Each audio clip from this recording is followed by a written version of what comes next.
حضرت نوح علیہ السلام اور ان کی قوم کے حالات بیان ہوئے کہ نوح علیہ السلام نے جب اپنی قوم کو توحید کی دعوت دی اور انکار پر عذاب الہی سے ڈرایا تو قوم کے سرداروں نے ان سے کہا، بھلا کیا کہا؟ کہنے لگے آپ تو ہم جیسے بشر ہیں، تو ہماری طرح ہی ہیں آپ، اور آپ کے پیروکار پسماندہ یعنی غریب لوگ ہیں اور کم عقل لوگ ہیں۔ ہماری رائے میں آپ کو معاذ اللہ ہم پر کوئی فضیلت حاصل نہیں، بلکہ معاذ اللہ ثم معاذ اللہ۔ کہنے لگے آپ تو جھوٹے ہیں، اللہ کے نبی کو کہہ رہے ہیں معاذ اللہ، استغفر اللہ۔ نوح علیہ السلام نے جواب دیا کہ میں اپنے رب کی جانب سے واضح دلیل رکھتا ہوں اور اس نے مجھے رحمت سے نوازا ہے، لیکن تم میرے مقام کو سمجھنے کی صلاحیت نہیں رکھتے، تم اتنی صلاحیت رکھتے نہیں ہو۔ اور پھر ارشاد فرمایا کہ میں تم سے دعوت حق کے صلے میں کسی اجر کا طلبگار نہیں ہوں، اور نہ ہی میں اہل ایمان کو اپنے پاس سے دھتکارنے والا ہوں، اور میں نے یہ دعویٰ بھی نہیں کیا کہ میرے پاس اللہ کے خزانے ہیں، اور نہ میں از خود غیب جاننے والا ہوں، اور نہ ہی میں یہ کہتا ہوں کہ میں فرشتہ ہوں، نہ میں یہ کہتا ہوں کہ جن لوگوں کو تم اپنی نظروں میں حقیر جانتے ہو اللہ انہیں خیر سے نہیں نوازے گا۔ فرمایا یہ ٹھیک ہے کہ اللہ بشروں میں سے رسول بناتا ہے، پر جسے بناتا ہے پھر اسے بڑی شانیں عطا فرماتا ہے۔ پہلے دن سے انسان کا یہ مسئلہ ہے، پہلے دن سے انسان کا یہ مسئلہ ہے کہ وہ کہتا ہے میں انسان سے ہدایت حاصل کروں، لیکن رب نے بھی قانون بنایا ہے کہ اللہ تبارک و تعالیٰ بندے پر ہی وحی فرماتا ہے، فرشتوں اور جنوں کو اللہ نے اس منصب کے لیے منتخب نہیں فرمایا۔ قوم نوح نے کہا کہ آپ نے ہم سے بہت بحث کی معاذ اللہ، بس جس عذاب سے آپ ہمیں ڈرا رہے ہیں وہ لے آئیے۔ تو نوح علیہ السلام نے کہا کہ اللہ چاہے گا تو تم پر عذاب بھی آ جائے گا۔ آیت نمبر 37 سے 47 میں بتایا کہ اللہ تعالیٰ کی طرف سے نوح علیہ السلام کو حکم ہوا کہ ہماری نگرانی میں اور ہماری وحی کے مطابق آپ کشتی بنائیے، اور ظالموں کے بارے میں ہم سے کوئی بات نہ کریں۔ حضرت نوح کی خواہش تھی کہ یا اللہ انہیں بھی معاف کر دے، فرمایا یہ ظالم ہے تو میرے نبی ان کے بارے میں مجھ سے کوئی بات نہ کریں، وہ ضرور غرق ہو جائیں گے۔ پھر وہ کشتی بنانے لگے، اور جب ان کی قوم کے سردار ان کے پاس سے گزرتے تو ان کا مذاق اڑاتے۔ یہ آپ کیا کر رہے ہیں؟ آج بھی وزیر مشیر بڑے بڑے لوگ اللہ ماشاءاللہ دینداروں کا مذاق اڑاتے نہیں؟ اڑاتے ہیں کہ نہیں اڑاتے مذاق؟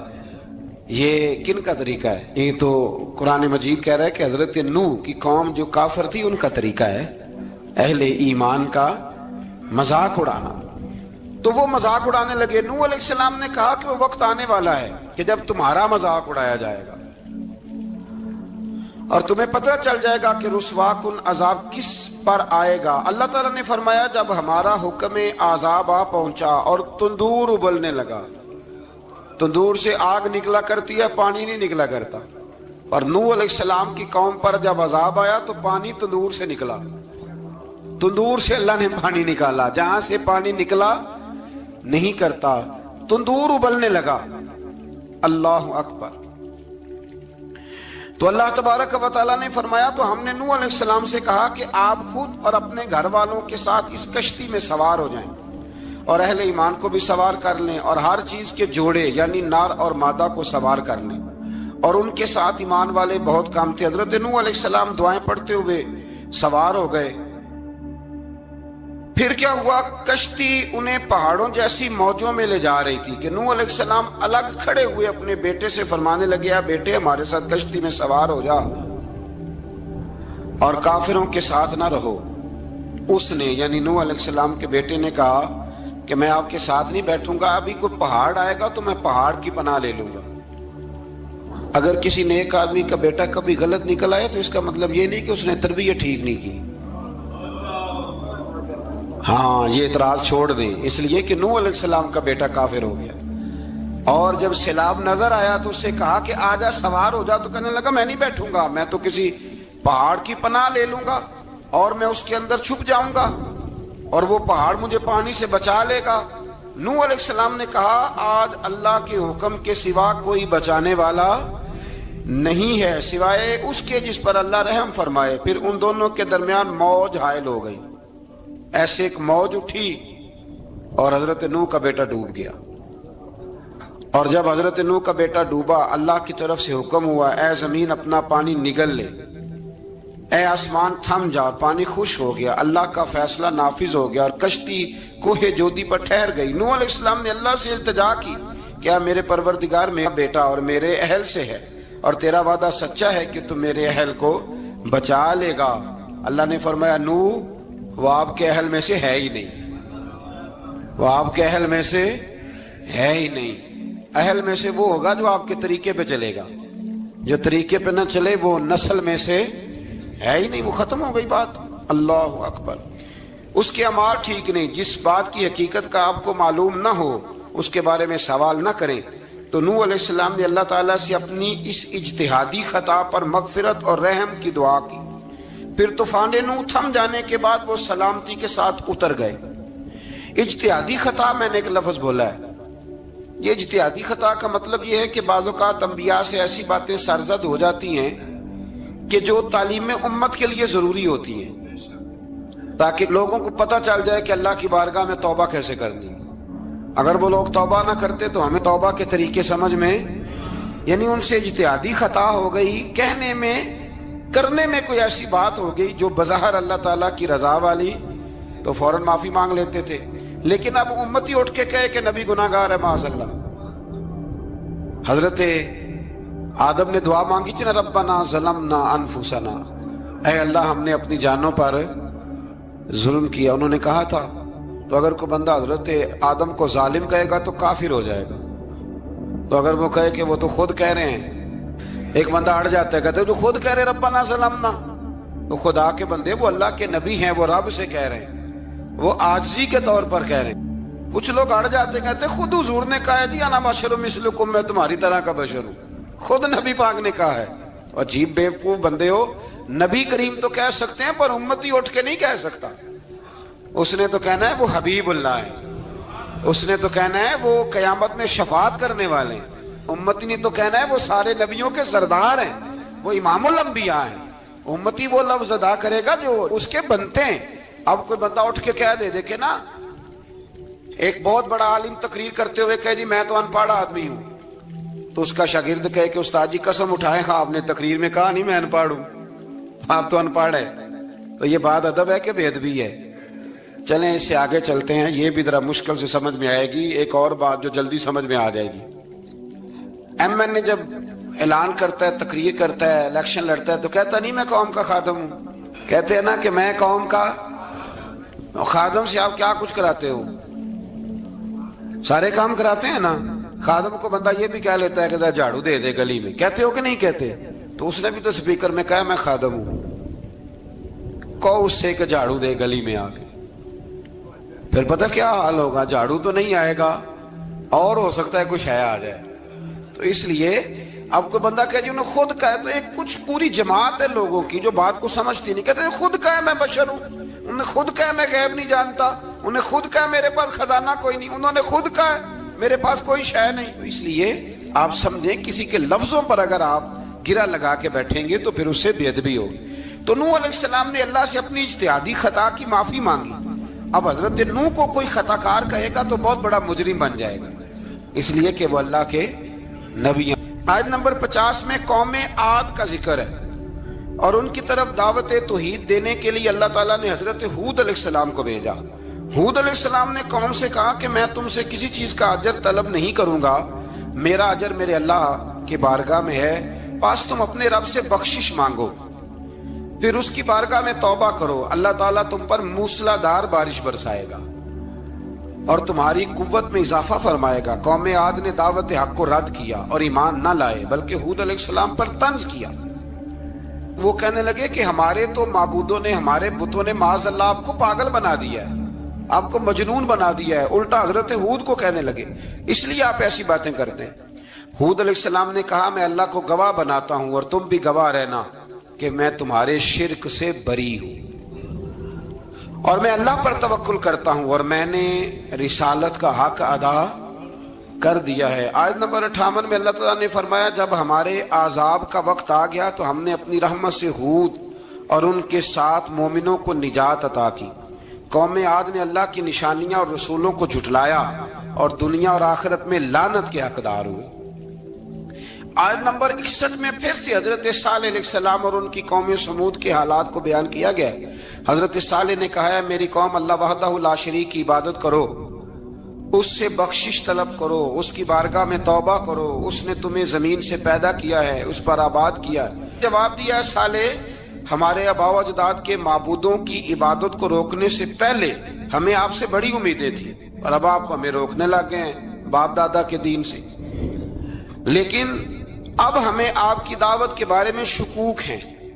صالح علیہ السلام نے اپنی قوم سے کہا کہ یہ اللہ کی اونٹنی ہے اور یہ تمہارے لیے نشانی ہے، اسے چرنے کے لیے آزاد چھوڑ دو اور اسے تکلیف نہ دینا، اللہ اکبر، ورنہ تمہیں عذاب پہنچے گا۔ انہوں نے اونٹنی کی کونچیں کاٹ ڈالی۔ صالح علیہ السلام نے کہا تم صرف 3 دن اپنے گھروں میں مزے اٹھا لو، 3 دن، پھر اللہ کا یقینی عذاب آئے گا۔ پھر ایک چنگاڑ نے ان کو آ دبوچا، وہ اپنے گھروں میں گھٹنوں کے بل اوندے پڑے رہ گئے۔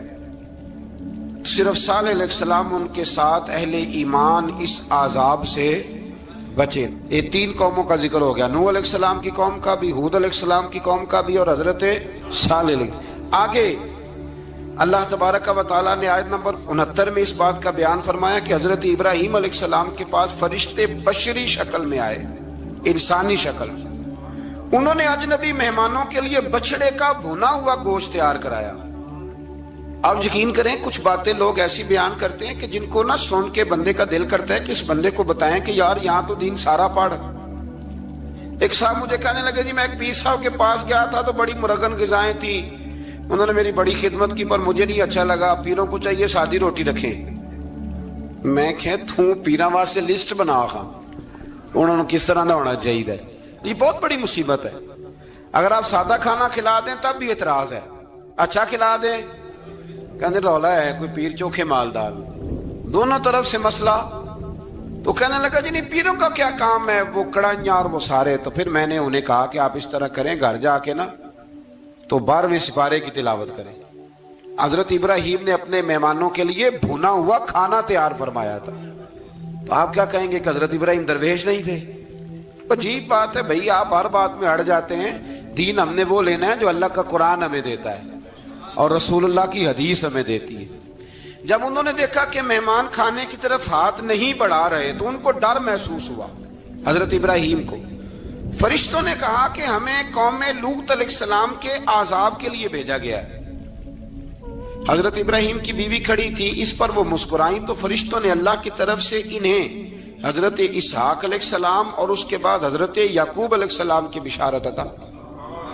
اسحاق علیہ السلام حضرت ابراہیم کے بیٹے ہیں اور یعقوب علیہ السلام پوتے ہیں، اور یعقوب علیہ السلام کے بیٹے یوسف علیہ السلام۔ ہاں اللہ اگر چاہے تو 7 نسلوں میں نبوت رکھ دیتا ہے اگر اس کی منشا ہو۔ تو حضرت یعقوب کی بشارت دی۔ انہوں نے حیرت سے کہا کہ ہم دونوں میاں بیوی تو بوڑھے ہیں، اس عمر میں اولاد کیسے ہوگی؟ تو فرشتوں نے جواب دیا اے ابراہیم کے گھر والوں، تم پر اللہ کی رحمتیں اور برکتیں ہوں، اللہ کی قدرت پر تمہیں کیوں تعجب ہے؟ اللہ فرماتا ہے کہ بیٹے کی بشارت سن کر ابراہیم کا خوف دور ہو گیا اور پھر وہ قوم لوط کے بارے میں گفتگو کرنے لگے۔ ابراہیم بہت بردبار، اللہ سے آہوزاری کرنے والے اور اس کی طرف رجوع کرنے والے تھے۔ اللہ تعالیٰ نے حضرت ابراہیم علیہ السلام کو فرمایا اے ابراہیم اس گزارش سے آپ گریزہ رہیں، اس کا یقینی فیصلہ ہو چکا ہے اور ان پر نہ ٹلنے والا عذاب نازل ہو کے رہے گا۔ وہ کیا گناہ کرتے تھے لوط علیہ السلام کی قوم کو میں نے بتایا تھا، مرد مردوں سے بدفعلی کرتے۔ تو حضرت ابراہیم نے بھی عرض کی، بار بار گزارش کی، بحث کی کہ اللہ مہربانی فرما ان کا عذاب۔ آپ دیکھیں نبیوں کے حوصلے کتنے بڑے ہیں، قومیں تنگ کرتی ہیں اور طرح طرح کی باتیں کرتی ہیں اور پیغمبر پھر بھی کہتے ہیں یا اللہ مہربانی فرما، اے اللہ ان سے عذاب۔ آیت نمبر 77 میں حضرت لوط علیہ السلام کی قوم کی بدعمالیوں اور لوط علیہ السلام کے اپنی قوم کو بدعمالیوں کے باعث فرشتوں کی آمد، قوم کے بدعمال لوگوں کے دوڑ کر آنے اور حضرت لوط کو ان کے سمجھانے اور ان کے انکار پر مضطرب ہونے کا ذکر ہے، جس پر فرشتوں نے حضرت لوط کو تسلی دی کہ آپ فکر نہ کریں، ہم آپ کے رب کے فرشتے ہیں، یہ آپ اور ہم تک نہیں پہنچ سکیں گے۔ آپ رات کے آخری حصے میں قوم کی طرف توجہ کیے بغیر ہجرت فرما لیں، اس لیے کہ صبح کے وقت ان پر عذاب آئے گا۔ جب اللہ کا عذاب آیا تو اس نے بستی کے اوپر کے حصے کو نیچے کر دیا اور قوم لوط کے اوپر اللہ کی طرف سے لگاتار نشان زدہ پتھر برسائے گئے، لگاتار پتھر آئے۔ آیت نمبر 84 میں اللہ تعالیٰ نے حضرت شعیب علیہ السلام اور ان کی قوم کا ذکر فرمایا ہے اور ان کے جرائم کو بیان کیا گیا ہے۔ وہ ناپ تول میں کمی کرتے تھے، دوسروں کو چیزیں کم تول کر دیتے تھے۔ اللہ تعالیٰ نے ان سے فرمایا کہ فساد فی الارض سے باز آؤ اور اپنے سے پہلے سرکش امتوں کا انجام دیکھ لو۔ جب حضرت شعیب کی نصیحتوں کا ان پر اثر نہ ہوا تو پھر اللہ تعالیٰ نے انہیں بھی عذاب سے ہلاک کر دیا۔ آیت نمبر 94 میں فرمایا کہ جب ہمارا عذاب آیا تو ہم نے اپنی رحمت سے حضرت شعیب اور ان پر ایمان لانے والوں کو بچا لیا، اور ظالموں کو ایک زبردست چنگاڑ نے پکڑ لیا تو صبح وہ اپنے گھروں میں اوندے منہ پڑے تھے، گویا وہ کبھی وہاں آباد تھے ہی نہیں۔ آیت نمبر 96 میں حضرت موسیٰ علیہ السلام کو عطا کیے جانے والے 9 معجزات کا ذکر ہے۔ پھر فرعون اور اس کے پیروکاروں کے باطل روش کے باعث ان کی ہلاکت کا بھی ذکر فرمایا، اور دنیا اور آخرت میں انہیں ملعون یعنی لعنتی قرار دیا۔ جن بستیوں کو اللہ تعالیٰ نے ہلاک کیا ان میں سے بعض کے آثار موجود ہیں اور بعض کے آثار تک معدوم ہو چکے۔ ان میں سے ہر بستی والے اپنے ظلم کے باعث ہی ہلاک ہوئے۔ اللہ تعالیٰ کسی پر ظلم نہیں فرماتا، لوگ خود اپنی جانوں پر ظلم کرتے ہیں۔ جو شخص عذاب آخرت سے ڈرتا ہے اس کے لیے اس میں نشانیاں موجود ہیں۔ آیت نمبر 106 سے اللہ تعالیٰ نے انجام کے اعتبار سے لوگوں کی 2 قسمیں بیان کی۔ 2 قسمیں فرمایا، ایک ہیں سعادت مند لوگ اور دوسرے ہیں بدبخت۔ فرمایا بدبختوں کا ٹھکانہ جہنم ہے جس میں وہ ہمیشہ رہیں گے، اور نیک بختوں کا ٹھکانہ جنت ہے، وہ ہمیشہ اسی میں رہیں گے، اور ان کے لیے اللہ کی طرف سے نا ختم ہونے والی عطائیں۔ آیت نمبر 110 میں حضور صلی اللہ علیہ وسلم کو تسلی دی گئی کہ جس طرح یہ لوگ قرآن کے بارے میں اختلاف کرتے ہیں، اسی طرح قوم موسیٰ نے تورات کے بارے میں بھی اختلاف کیا تھا، اور اللہ نے ان کے اعمال کا پورا بدلہ انہیں دیا۔ آیت نمبر 112 سے سرکشی کو چھوڑ کر احکامات دین پر استقامت اختیار کرنے اور ظالموں کے ساتھ میل جول رکھنے سے بچنے کا حکم دیا گیا ہے، اور فرمایا کہ ظالموں سے میل جول کا انجام دوزخ کی آگ ہے۔ ہم لوگ نہ شکوہ کرتے ہیں، کسی حکومت کو بنے ہوئے 6 مہینے گزرتے ہیں تو شکوہ شروع ہو جاتا ہے، حالانکہ وہ خود تو نہیں نہ بنتے، ان کو کوئی بنانے والا ہے۔ تو ظالم کا جو مددگار ہوتا ہے وہ بھی ظالم ہوتا ہے، اس لیے احتیاط کریں۔ اور یہ صرف سیاستدانوں کی بات نہیں، دنیا کے ہر معاملے میں آپ غور کریں کہ آپ کسی ظالم کے مددگار تو نہیں۔ اللہ تعالی ہمیں حق پر استقامت عطا فرمائے۔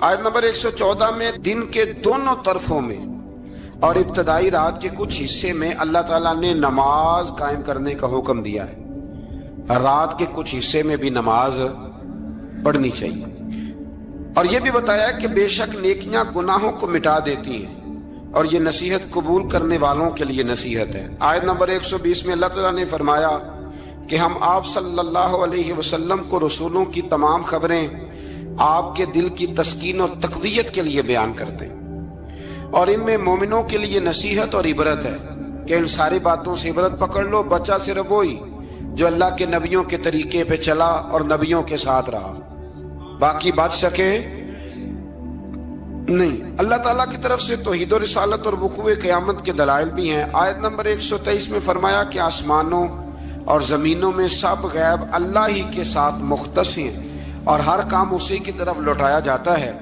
آپ اسی کی عبادت کیجئے، اسی پر توکل کیجئے، اور آپ کا رب لوگوں کے اعمال سے غافل نہیں ہے۔